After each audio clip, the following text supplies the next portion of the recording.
அன்பார்ந்த இணையதள நேயர்களை மீண்டும் www.qcrc.in என்ற இணையதளத்திற்காக நியூஸ் தமிழ் செய்தி அறிக்கையில் உங்களை சந்திப்பதில் பெருமகிழ்ச்சி அடைகிறோம்.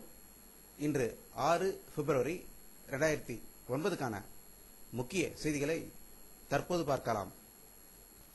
பாகிஸ்தானில் உள்ள மசூதி அருகில் ஒரு தற்கொலைப்படை தாக்குதலில் 35 பேர் உயிர் இழந்ததாகவும் அவர்கள் அனைவரும் சியா முஸ்லிம் பிரிவை சேர்ந்தவர்கள் என்று தகவல்கள் வந்து கொண்டிருக்கின்றன. பாகிஸ்தான் அணுசக்தி விஞ்ஞானி தொழில்நுட்பத்தை பிற நாடுகளான வடகொரியா, ஈரான், சூடான் ஆகிய நாடுகளுக்கு ரகசியமாக விற்பனை செய்த குற்றத்தின் கீழ் வீட்டுக்காவலில் வைக்கப்பட்டிருந்த பாகிஸ்தான் அணு விஞ்ஞானி அப்துல் கதீர் கான் குற்றமற்றவர் என்று அறிவித்து பாகிஸ்தான் நீதிமன்றம் விடுதலை செய்துள்ளதாக தகவல்கள் வந்து கொண்டிருக்கின்றன. ஈழ தமிழர்கள் இனப்படுகொலை, போருக்கு ராணுவ உபகரணங்கள், ஆலோசனைகளை வழங்கி வரும் இந்தியாவிற்கு கடும் எதிர்ப்பு தெரிவிக்கும் வகையில் மலேசியாவில் இந்திய தூதரகம் முன்பாக கண்டன பேரணியில் 3000க்கும் அதிகமான தமிழர்கள் பங்கேற்று எதிர்ப்பு தெரிவித்ததாக தகவல்கள் வந்து கொண்டிருக்கின்றன. இலங்கை ராணுவ படையினரின் உறவினர்கள் கொழும்பு தலைநகரில் முற்றுகை இட்டதாகவும் கடந்த சில நாட்களில் மட்டும் வன்னியில் 800 படையினர் பலியாகி உள்ளதாகவும் 1000க்கும் மேற்பட்டோர் படுகாயம் அடைந்துள்ளதால் அவர்கள் அழுது புலம்பி கொழும்பில் மாபெரும் முற்றுகையை ஏற்படுத்தியதாக தகவல்கள் வந்து கொண்டிருக்கின்றன.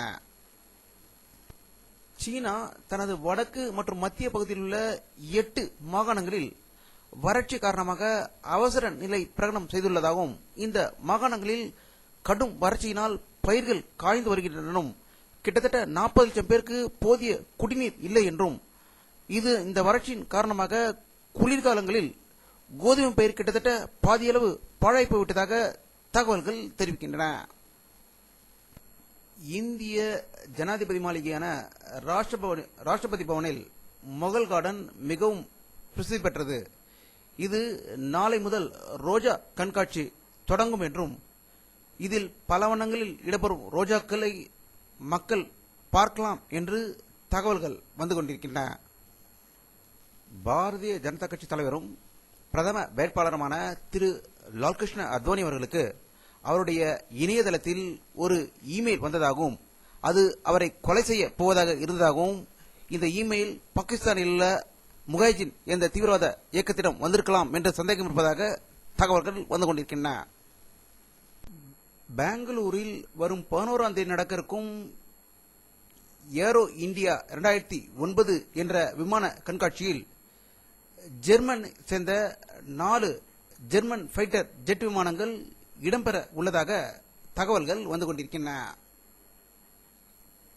மகாராஷ்டிரா மாநிலத்தில் நாக்பூரில் இன்று துவங்கிய பாரதிய ஜனதா கட்சியின் தேசிய செயற்குழு கூட்டத்தில் தற்போது நாட்டில் ஏற்பட்டுள்ள பொருளாதார சுணக்கத்திற்கு பிரதமர் மன்மோகன் சிங் தலைமையிலான கனவு பொருளாதார குழுவின் யதார்த்தத்தை உணராத அணுகுமுறையே காரணம் என்றும் பிரதமர் மன்மோகன் சிங், நிதியமைச்சர் சிதம்பரம், திட்டக்குழு துணைத் தலைவர் மாண்டோட் சிங் அலுவாலியா ஆகியோர் கொண்ட குழு தவறான தகவல்களை அளித்து நாட்டை திசை திருப்பி கொண்டிருக்கிறது என்ற ஒரு குற்றச்சாட்டையும் தமிழ் ஈழ மக்களுக்கு உடனடியாக உதவ வேண்டும் என்றும் தீர்மானம் நிறைவேற்றப்பட்டதாக தகவல்கள் வந்து கொண்டிருக்கின்றன.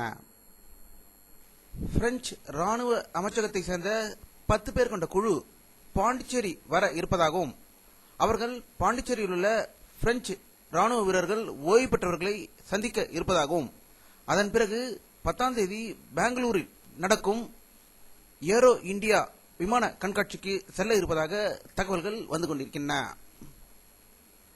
ஈழ தமிழகத்தில் அமைதி உருவாக வேண்டும் என்று நெல்லை மாவட்டம் சங்கரன் கோவிலில் காந்தி மண்டபம் அருகில் புத்த பிட்சுக்கள் இன்று முதல் உண்ணாவிரதம் மேற்கொண்டு உள்ளதாக தகவல்கள் வந்து கொண்டிருக்கின்றன.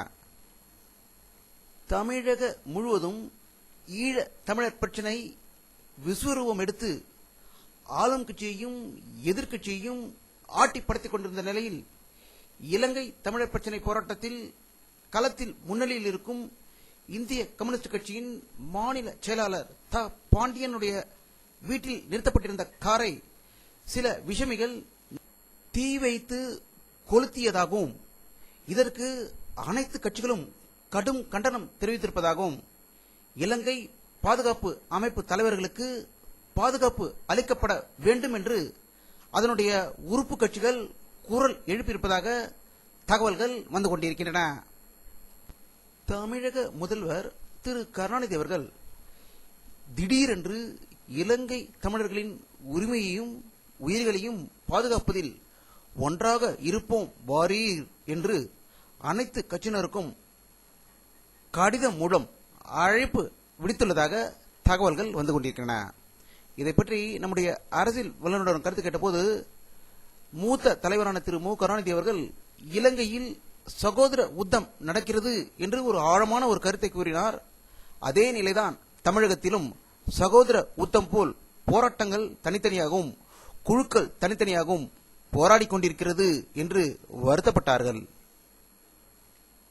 தூத்துக்குடி மாவட்டத்தில் அதிமுக தொண்டர் ஒருவர் இலங்கை பிரச்சனையில் தனது கட்சியின் தலைமை உரிய நடவடிக்கை எடுக்கவில்லை என்று கூறி தன்னுடைய அதிமுக கரவேட்டியை தீ வைத்து கொளுத்தியதாக அங்கு பெரும் பரபரப்பு ஏற்பட்டதாகவும் தகவல்கள் வந்து கொண்டிருக்கின்றன. கச்சத்தீவு அருகில் மீன்பிடித்துக் கொண்டிருந்த தமிழக நாட்டுப்படகு மீனவர்களை இலங்கை கடற்படையினர் துப்பாக்கி முனையில் சுற்றி வளைத்து அவர்களை கடுமையாக தாக்கியதாக தகவல்கள் வந்து கொண்டிருக்கின்றன. இதை பற்றி நம்முடைய அரசியல் வல்லுநரிடம் கேட்டபோது ஈழ தமிழர்களை தான் மத்திய அரசு காப்பாற்றவில்லை, ஆனால் தமிழக மீனவர்கள் பல ஆண்டுகளாக இப்படி அடிமை போல் அடிவாங்கிக் கொண்டு இருப்பதை இந்த அரசு எப்பொழுது காப்பாற்றும் என்று கேள்வி எழுப்பியிருக்கிறார்கள். ஐக்கிய நாட்டு சபை செயலாளர் ஜெனரல் பான் கி மூன் அவர்கள் டெல்லி வந்தபோது மத்திய சுகாதாரத்துறை அமைச்சர் டாக்டர் அன்புமணி ராமதாஸை சந்தித்ததாகவும் அவரை பெரிதும் பாராட்டியதாகவும் உலகில் உள்ள எந்த ஒரு சுகாதாரத்துறை மந்திரி அலுவலகத்துக்கும் நான் சென்றதில்லை என்றும் இந்தியாவில் டாக்டர் அன்புமணி ராமதாஸ் அவர்கள் சிறப்பாக செயலாற்றுவதால் அவரது அலுவலகத்துக்கு சென்றதாகவும் புகையிலை பயன்பாட்டை ஒழிப்பதில் நுண்கிருமிகளை பரவும் நோய் ஒழிப்பு பற்றியும் அவர் சிறப்பாக செயலாற்றியதாகவும் செய்திகள் வந்து கொண்டிருக்கின்றன. தமிழ்நாடு நல்வாழ்வு மற்றும் குடும்ப நலத்துறை அமைச்சர் திரு MR.K. பன்னீர்செல்வம் அவர்கள் சென்னை அரசு பொது மருத்துவமனையில் காது மூக்கு தொண்டை துறையை புறநோயாளிகள் பிரிவில் நவீன மருத்துவ கருவியை தொடக்கி வைத்ததாக தகவல்கள் வந்து கொண்டிருக்கின்றன.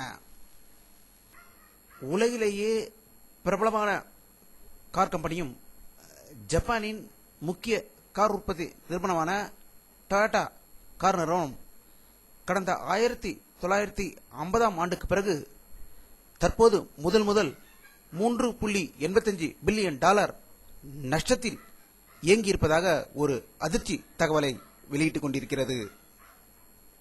இந்தியாவின் காஷ்மீர் மாநிலத்தில் பனிப்பொழிவு அதிகமாக காணப்படுவதால் மக்களுடைய இயல்பு வாழ்க்கை பாதிக்கப்பட்டுள்ளதாக காஷ்மீரில் இருந்து தகவல்கள் வந்து கொண்டிருக்கின்றன. வானிலை அறிக்கை 6 பிப்ரவரி 2009 பிற்பகல் 2:30 மணி அளவில் எடுக்கப்பட்ட சேட்டலைட் புகைப்படத்தை தற்போது பார்த்துக் கொண்டிருக்கிறீர்கள். தமிழகத்தில் மேகமூட்டம் எதுவும் தெரியாமல் இருப்பது இந்த படத்தில் காணலாம். இத்துடன் இந்த செய்தி அறிக்கை நிறைவடைகிறது. மீண்டும் நியூஸ் தமிழ் செய்தி அறிக்கையில் உங்களை சந்திக்கும் வரை உங்களிடமிருந்து விடைபெறுவது உங்கள் K. பாலாஜி. நன்றி.